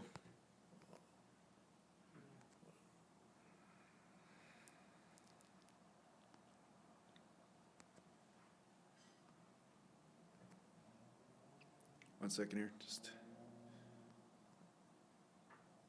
yeah. So Hesher Banter is asking about, she lost 58 pounds in 15 months, and she sees loose skin on the belly, not much though. So should you grow more muscle to fill up the skin, or will it tighten up in its own time? Lame question. It's not really a lame question. It's a question that actually affects a lot of people that are overweight. They lose a bunch of weight and then their skin is loose. So it depends on your age. Sometimes when people are younger, their skin does have a tendency to tighten up. If you're older, sometimes it doesn't, but sometimes there are surgeries that people can do as well to get rid of the fat, the skin, not the fat itself, sorry, but the skin rolls. And yeah, that can be effective too. So basically just, time will definitely help, but okay, 29, yeah, you're probably going to be okay. At 29, there's a possibility to tighten up. I mean, consult a physician anyway. I think basically if you talk to a doctor, they'll be able to give you a better answer on this. But I have seen some people that lost weight at around your age or whatever, and then their skin does tighten up. So 59 pounds might not be that much to recover from. Now, I've seen people with like 300 or 400 pounds overweight, then that's a little bit of a different circumstance. But yeah, time will tell, right? Sorry, just dealing with some people here.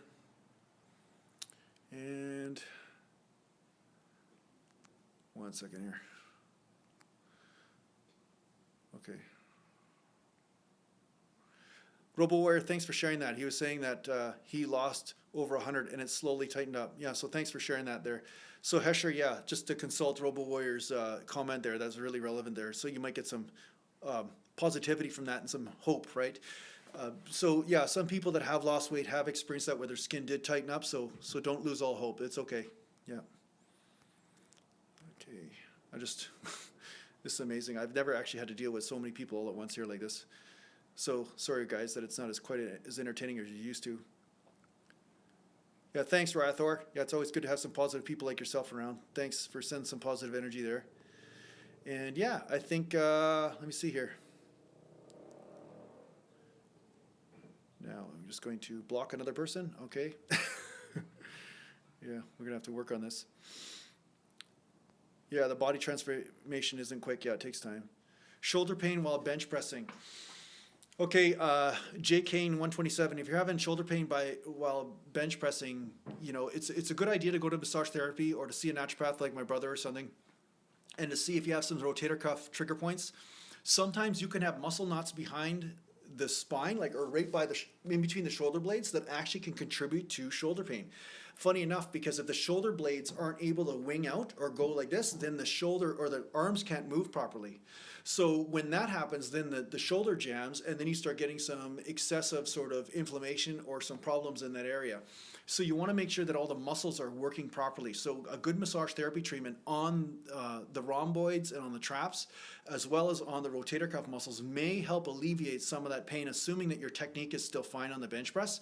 The other thing is find out how to bench press without flaring the arms, like stick the chest out, pull the arms in a little bit, and push. Okay, and if you're finding your right bench press groove, this may also help you. Okay. So anyway, okay. I had one person. So anyway, just so you guys know, if any of you want to contribute to the channel, you can super chat right now. You can it's on your right hand side. You just click on the $, and basically you can contribute to this live sort of broadcast, okay, and help support the channel. But if you don't want to, that's okay. But that will make sure that your comment is at the top, and then I'll be able to answer that if I can't see it, right? Because it gets lost in all the other trolling and all that kind of stuff, right? Yeah, begging for money. That's what happens, yeah. So anyway, here we go. That's funny. Yeah, RoboWare, that's true. Yeah, everything about this whole thing is actually mental. Yeah. It's basically, with any type of discipline, whether it's art or whether it's bodybuilding, it's all mental. It's about overcoming your own blockages so that way you can just face life as it is. It has nothing to do with, it's very little to do with the physical in a way. I mean, the physical is just a manifestation of what you do inside first, right? So yeah, so anyway, thanks a lot, guys, for tuning in, and thanks a lot for putting up with the, a lot of the technical sort of sides of this, with all the trolls and everything. And I'll be doing this every Saturday at around 4 p.m., and I'll be posting videos all week as well, almost every day. And I'll see you soon. So thanks a lot, and happy training, and take care for now.